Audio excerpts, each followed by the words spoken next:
आजकल सात्विकता के विषय में बहुत चर्चाएं भी होती हैं और बहुत से जो भक्तजन हैं सात्विक आहार भी लेते हैं कि उससे क्योंकि पवित्रता आती है भोजन में भी और विचारों में भी। महामती श्री प्राणनाथ जी ने भी कहा है, रहवे निर्गुण होए के और आहार भी निर्गुण, साफ दिल सुहागिन कबहू न दुखावे किन।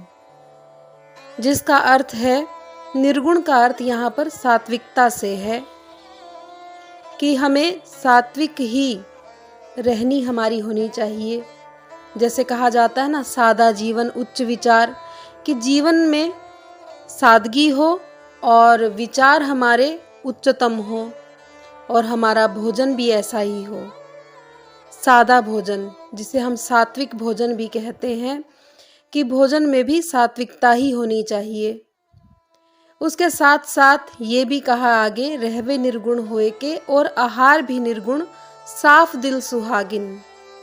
तीसरे चरण में कहा है इस चौपाई में कि जो यदि अपने आप को हम समझते हैं कि हम परमात्मा के भक्त हैं, तो हमें साफ दिल भी करना पड़ेगा। केवल ऊपर के रहन सहन से, भोजन से सादगी हो और दिल में हमारे कपट हो, विचारों में, वाणी में, और काम वासना हो, क्रोध हो, लोभ हो, ये सब यदि हमारे अंदर भरा हुआ है, तब सात्विक भोजन करने से भी कोई लाभ नहीं हो सकता, ना ही सादा जीवन जीने से कोई लाभ हो सकता है। क्योंकि ये सब ऊपरी हो सकता है कि ऊपर से सादे वस्त्र पहन करके हम दिखाएं कि हम सादा जीवन व्यतीत कर रहे हैं या सादा भोजन ही लेते हैं, पर अगर दिल साफ नहीं होगा, दिल में सादगी नहीं होगी और साथ साथ उस परमात्मा की यदि हम बंदगी नहीं कर रहे होंगे, भजन भक्ति नहीं कर रहे होंगे, तो ऊपर की सादगी से कोई लाभ नहीं होगा। कहते हैं ना कि वैरागी ऊपर से नहीं, मन से भी वैरागी होना चाहिए।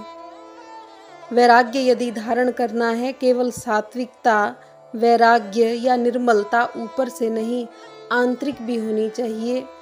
अंदर का जो हमारा बर्तन है, अंदर का जो हमारा पात्र है, जिसे हम हृदय कहते हैं, क्योंकि कहा जाता है हृदय पवित्र होगा तो वहाँ परमात्मा का वास स्वतः ही हो जाता है।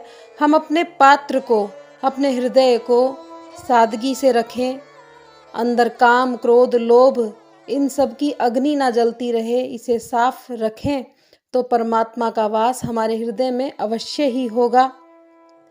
और एक ये भी भावना हमारे अंदर रहे कि हमारे कारण किसी को कष्ट ना पहुँचे, क्योंकि अंतिम चरण में श्री प्राणनाथ जी कहते हैं, कबहू ना दुखावे किन, कि किसी का दिल भी दुखी नहीं करना चाहिए, हमारे कारण किसी को कष्ट ना पहुँचे। आइए हम सब प्रयास करते रहें, इन छोटे छोटे जो ये टॉपिक कहे जाते हैं, इनके जरिए से ही शायद हम सबके अंदर निर्मलता आए, सादगी आए, विचारों में उच्चता आए। तो हम प्रयास करते रहें, क्योंकि पहले हमें इन बातों को सुनना होगा, सुन करके ही उसे हम धारण कर सकते हैं, अपने आचरण में ला सकते हैं। तो आप जुड़े रहिए इसी तरह से, छोटे छोटे टॉपिक के जरिए ही माध्यम से हम लोग आपस में जुड़े रहें और चर्चा करते रहें। प्रणाम।